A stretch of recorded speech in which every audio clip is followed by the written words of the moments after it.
Hello, Wild Hearts. I am working on a sketch study of Superb Fairy Wrens today, specifically for my upcoming exhibition, There Is Still Life.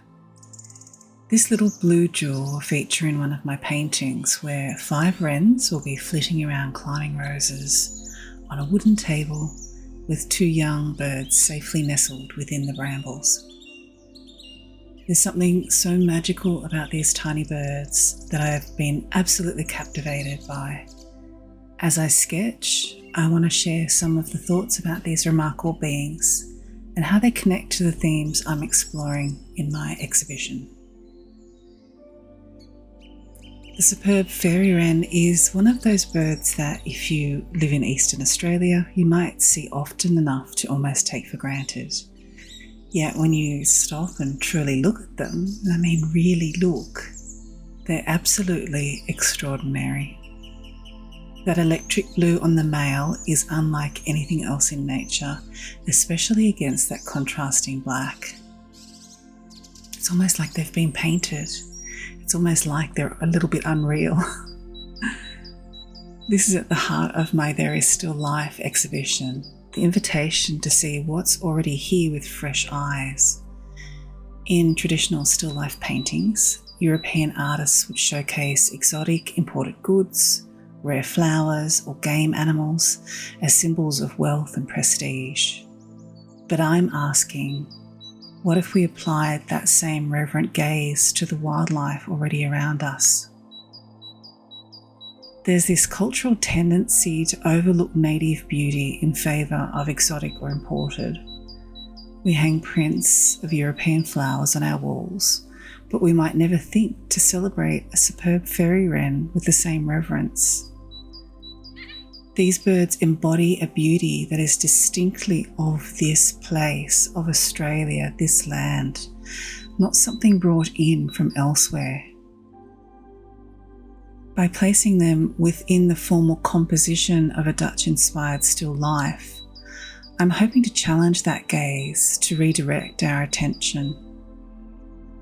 As I captured this little one, I'm thinking about how often we forget to truly see the extraordinary in what's ordinary and right in front of us.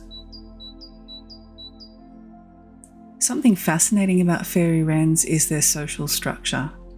They practice what's called cooperative breeding, living in small family groups where previous offspring often stay to help raise younger siblings. The entire group participates in feeding, protecting, and defending their territory.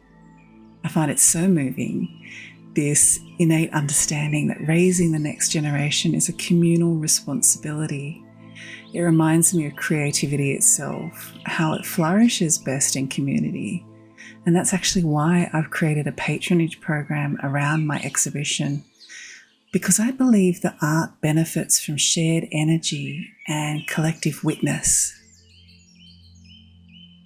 Just as these wrens pass down behaviours and even teach vocal passwords to their chicks while still in the egg, we pass down our own cultural understanding of what deserves our attention and care.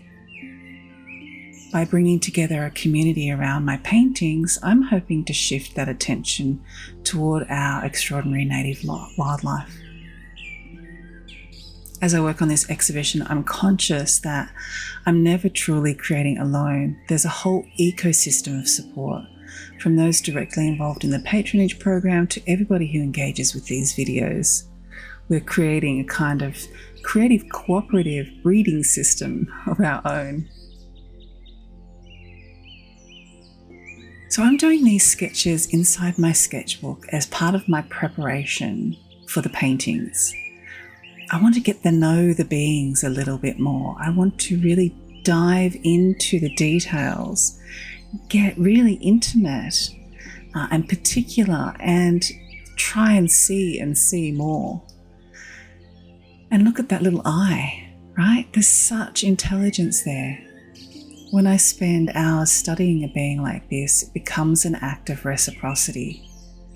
These wrens have given me the gift of their beauty, their fascinating behaviours, their very existence In return, I'm giving them all of my attention, my time, my care in rendering them as truthfully as I can.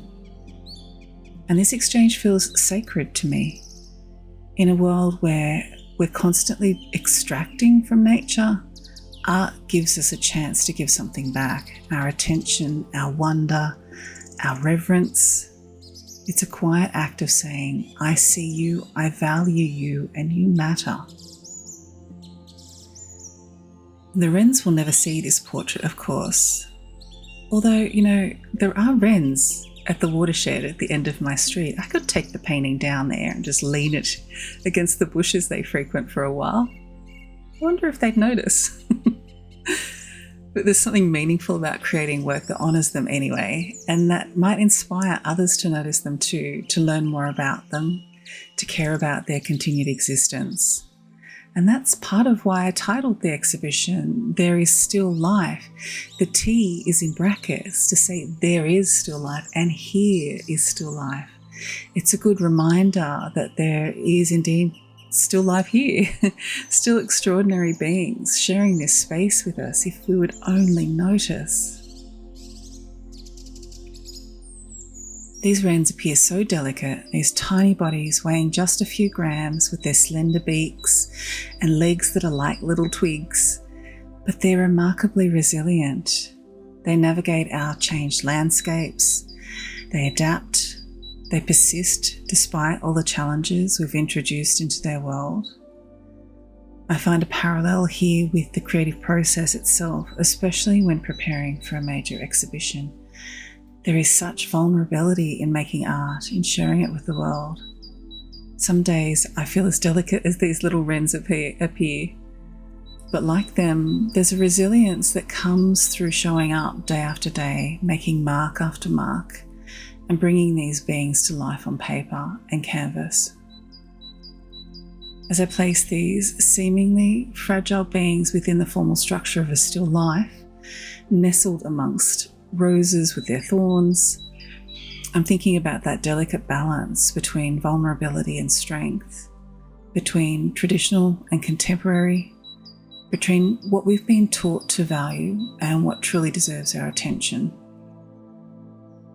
I hope when you see the finished painting at the exhibition or before, as sneak peeks coming through on social media and inside my community and my newsletter, I hope that you'll feel some of this too, that extraordinary beauty of these little blue jewels, and perhaps a reminder to look at whatever wild beings are around you right now with fresh eyes. Thank you so much for sketching with me today. If you'd like to be a part of the journey towards this exhibition in a deeper way, you can find information about my patronage program in the description below. And of course, the way that I have drawn this being is the same way as I teach you to draw inside both Hedgerow and my other courses. You can find more information about that in the description too. If you want to follow along here on YouTube as I build out this exhibition, please like and subscribe. It helps me make these videos. Until next time, my friend, keep your wild heart open.